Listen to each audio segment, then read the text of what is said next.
Hi again. It's Evan. And in this video, I'm gonna try to just get right into it. However, just before we do that, I just wanted to share that there are some new developments in the works, and I'm going and specifically what that means is that pretty soon I'm going to be getting a new mic set.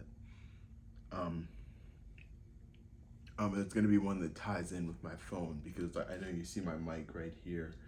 His name is Kylo Ren, by the way. I got him in 2015 for Christmas around the same time that Star Wars Episode 7, The Force Awakens came out. And so, and it's cool because he's got the black and the silver, just like Kylo Ren. Just like Kylo Ren's mask, and so I named him Kylo Ren. Anyways, yeah, new microphone coming, and so I'm really happy about that. And yeah, so from there, this video is going to be about like emotional health and but it also ties in with like the autistic experience. In the sense that it's something that I've had deep and profound experiences with. And ultimately, I think sharing these sentiments will also help the world. So let's get into it. Here's what I see in the world. Oh, also, like for the uninitiated, or just if if this is your first time watching a video of mine, like my phone/camera, his name is Tenzin. I name all my devices, and also my trusty Fire tablet. Her name is Monica. She's named after Monica Rambeau, like from the Marvel Cinematic Multiverse, formerly known as the Marvel Cinematic Multiverse. And Tenzin is named after Aang and Katara's youngest son, from Avatar: The Legend of Korra. Anyways, yeah. So without further ado, here's what I see in the world. Emotional abuse takes on forms that we are frighteningly unfamiliar with. I have a question for you. Have you ever heard of the difference between what some people call capital T trauma and lowercase t trauma? Frankly, I think that these names are a bit fraught in their execution because all trauma is valid. Like it helps me to, helps me to believe that. But for the sake of understanding, capital T trauma is basically your usual suspects when you think of trauma: car accidents, rape, or any sexual abuse at all, domestic violence, what I call combat trauma, that's the one associated with PTSD, emotional recoil from physical trauma, like getting beat up, or any sort of like physical blunt force trauma or anything like that, that could also turn into an emotionally traumatic thing as well, and many more. Now, lowercase t traumas are far less obvious to most people.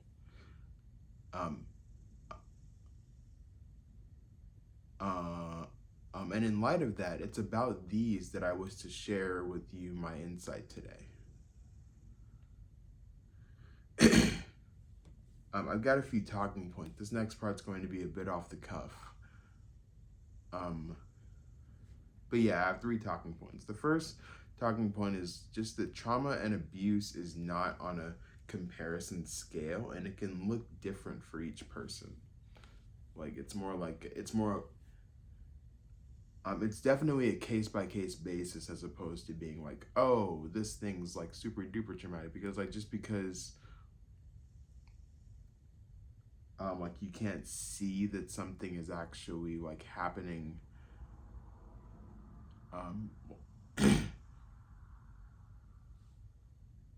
to a person on an emotional level, it doesn't mean that that person isn't experiencing, or in most cases re-experiencing, a previous trauma that a current event has been like uh, has brought them back into the memory of that first time that a similar thing happened.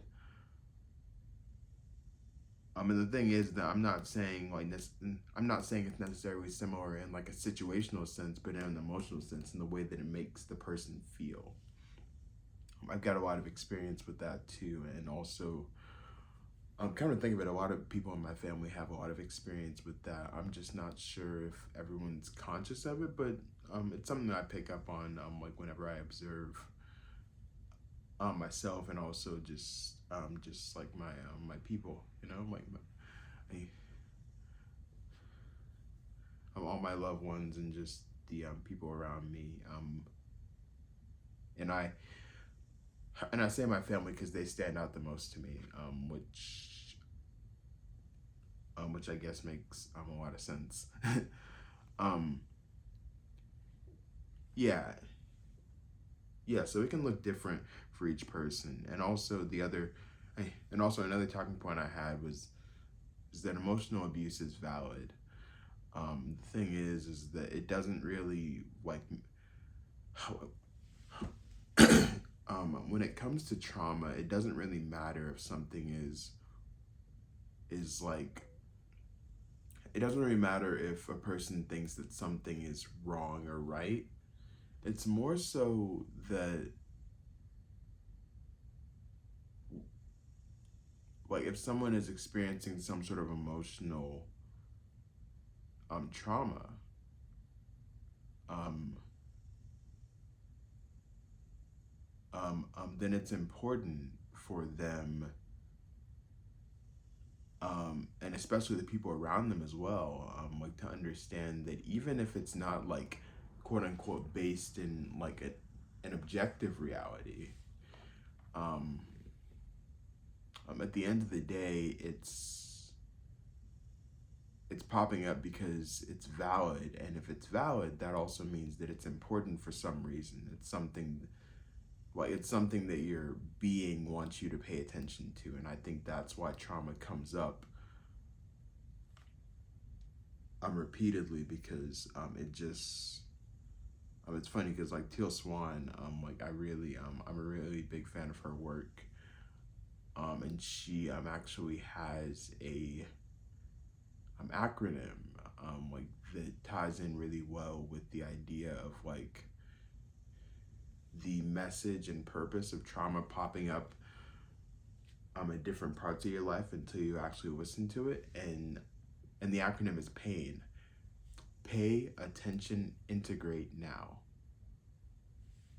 And honestly, I think that's really cool. I think it's very brilliant, very creative. I really love Teal and her work. And I can link her channel in the description, or and probably in a card too. So it's like we'll do that right about here.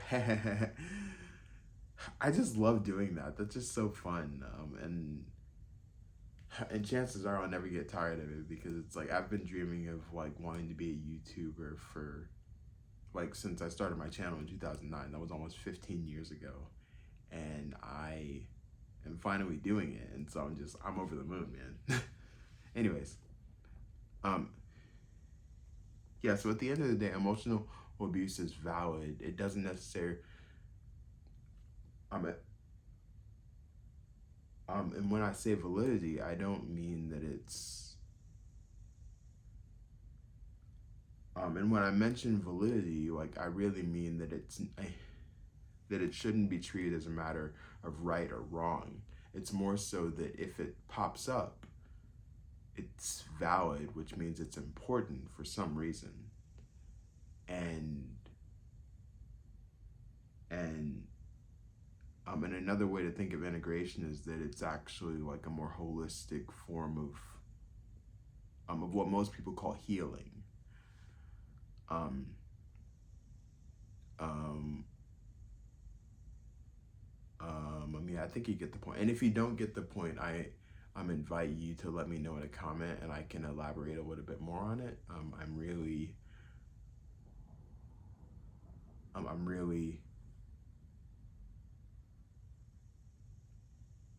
I'm sorry, I'm losing my train of thought a little bit. Again, if this is your first video, I'm autistic and I struggle to communicate and also like think like quote unquote like fluidly, like in a societally acceptable way. And so like these videos are unedited, unfiltered. Um, and but that being said, if you're able to bear with me, then um, like then I'm always going to try to lead you somewhere like that you might not have expected you would end up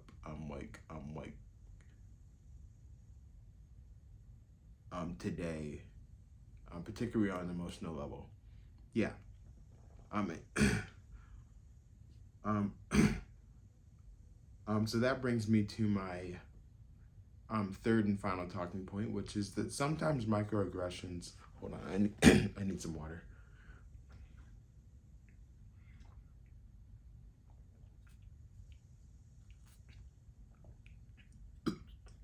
Excuse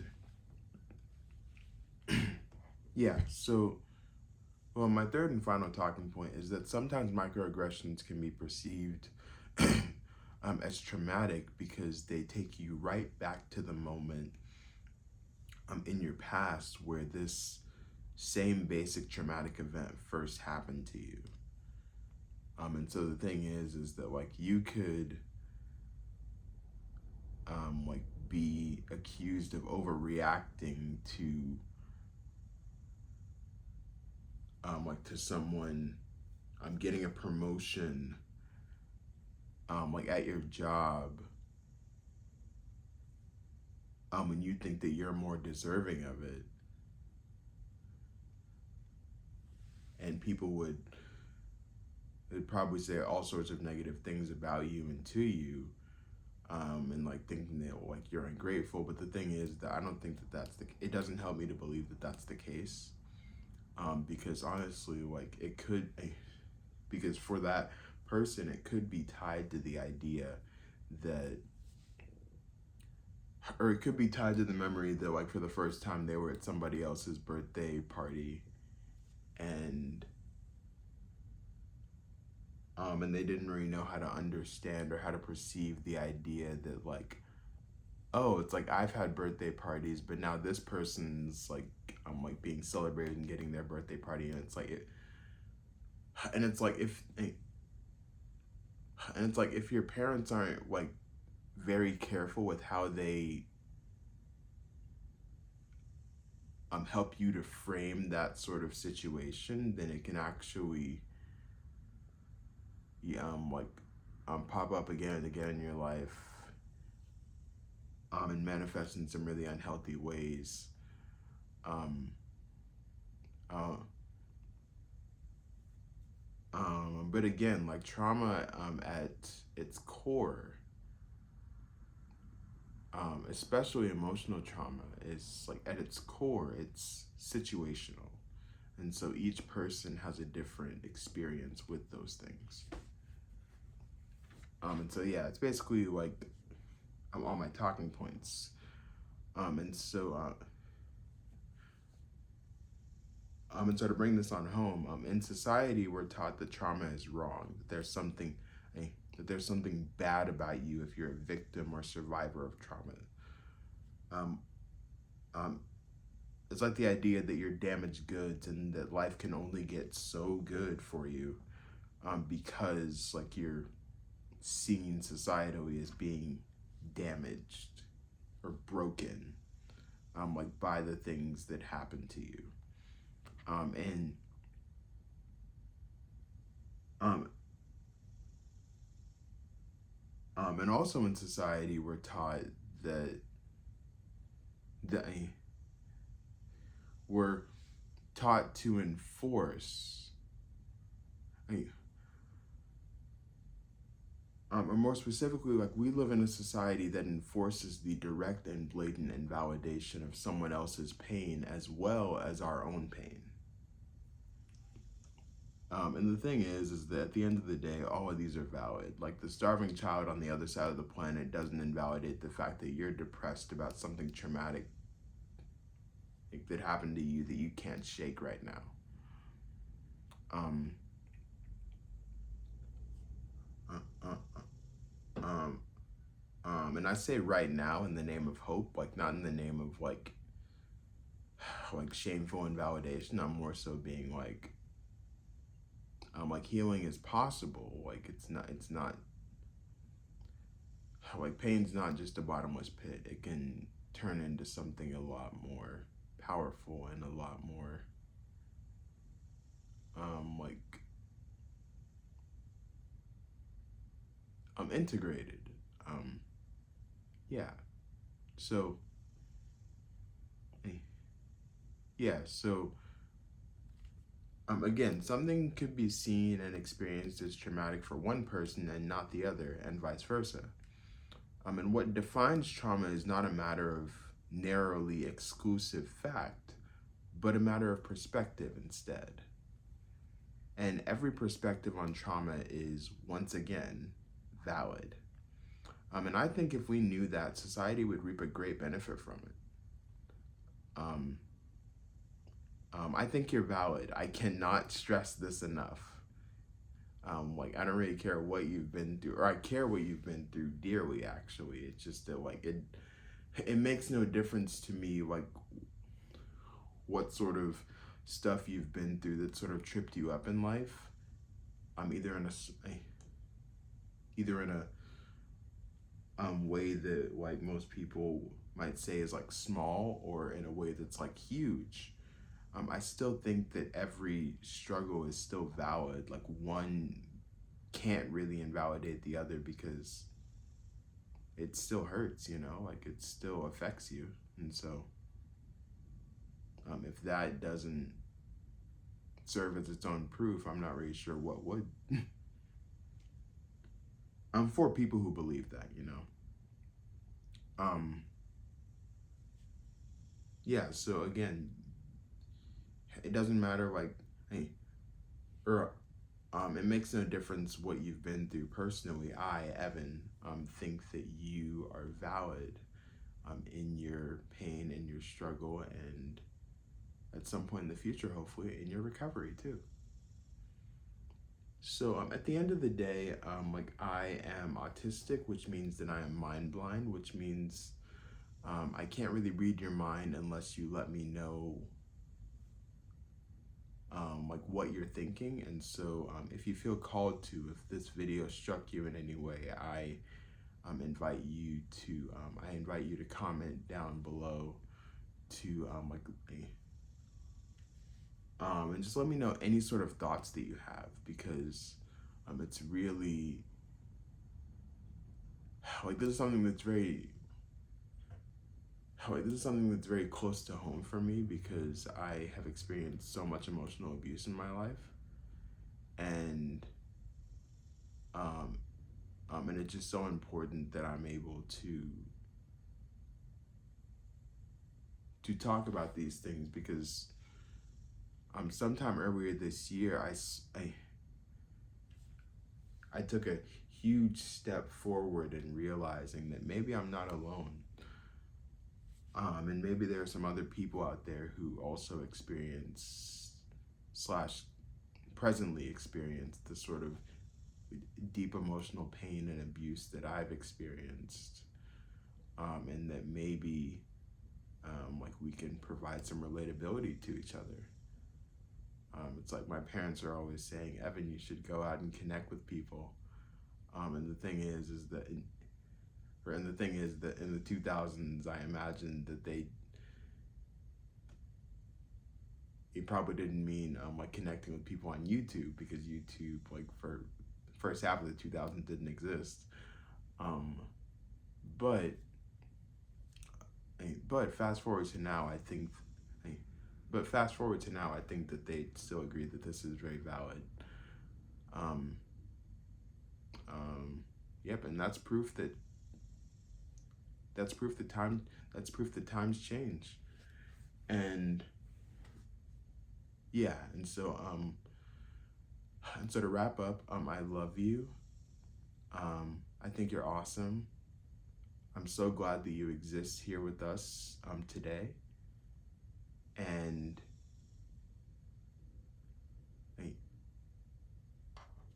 uh, and if you're interested in hearing more of my perspective on different problems I see in the world and just different solutions that I also have found to be pretty effective, like in my life. Like I have a video like that I posted some time ago called My Key to Life. You can watch it here. And then also I dropped another video.